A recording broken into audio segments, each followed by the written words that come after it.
গত 16 বছরে আমরা ঈদ করছি কিন্তু ঈদে আনন্দ পাই নাই। আজকে খুনে হাসিনার রায়ের মাধ্যমে, তার মৃত্যুদণ্ড রায়ের মাধ্যমে আজকে বাংলাদেশে ঈদের আনন্দ বিরাজ করছে। এবং একই সাথে আজকের এই রায়ের মাধ্যমে জুলাই বিজয় হয়েছে, জুলাইয়ের প্রজন্ম বিজয় হয়েছে, ইনসাফের বিজয় হয়েছে। তো আমরা প্রথমত হচ্ছে আমাদের আন্তর্জাতিক অপরাধ ট্রাইব্যুনালকে ধন্যবাদ জানাচ্ছি, এরপর হচ্ছে ইন্টারিম সরকারকে ধন্যবাদ জানাচ্ছি।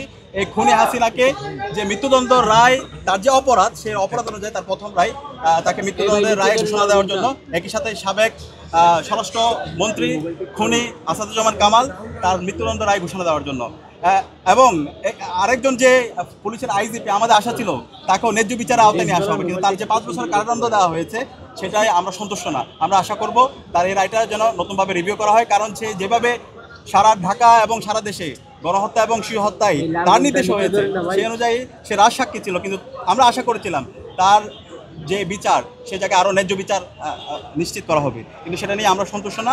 আমরা অনুরোধ করবো সেই জায়গায় যেন রিভিউ করা হয়। এবং একই সাথে এই খুনি হাসিনা এবং তার দোসররা আজকে এই দেশ থেকে পালাইছে, তাদের রাজনীতি কিন্তু ক্লোজ হয়ে গেছে 5ই আগস্টেই।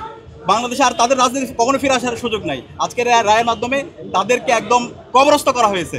আওয়ামী লীগের রাজনীতি এবং সন্ত্রাসীদের রাজনীতি একদম মাটির নিচে তাদেরকে দাফন করে ফেলা হয়েছে। এখন মূল কাজ হবে এই খুনি হাসিনা এবং তার দোষরদেরকে দেশে নিয়ে আসা, দেশে নিয়ে এসে রায় কার্যকর করা, ফাঁসিতে ঝোলানো। এটা আমাদের সবার দাবি, এটা শহীদদের দাবি, শহীদ পরিবারের দাবি। তা আমরা খুব দ্রুত সময়ের মধ্যে সবাইকে অনুরোধ করবো, যারা দায়িত্বশীল পর্যায়ে আছে, ইন্টারিম এবং হচ্ছে আন্তর্জাতিক অপরাধ ট্রাইব্যুনালের যে প্রসিডিউরগুলো আছে সেগুলো শেষ করে খুব দ্রুতই খুনি হাসিনা এবং তার দোষরদেরকে নিয়ে এসে তাদেরকে যেন দ্রুত ফাঁসিতে ঝুলাইয়া রায় কার্যকর করা হয়, সেই দাবি থাকবে।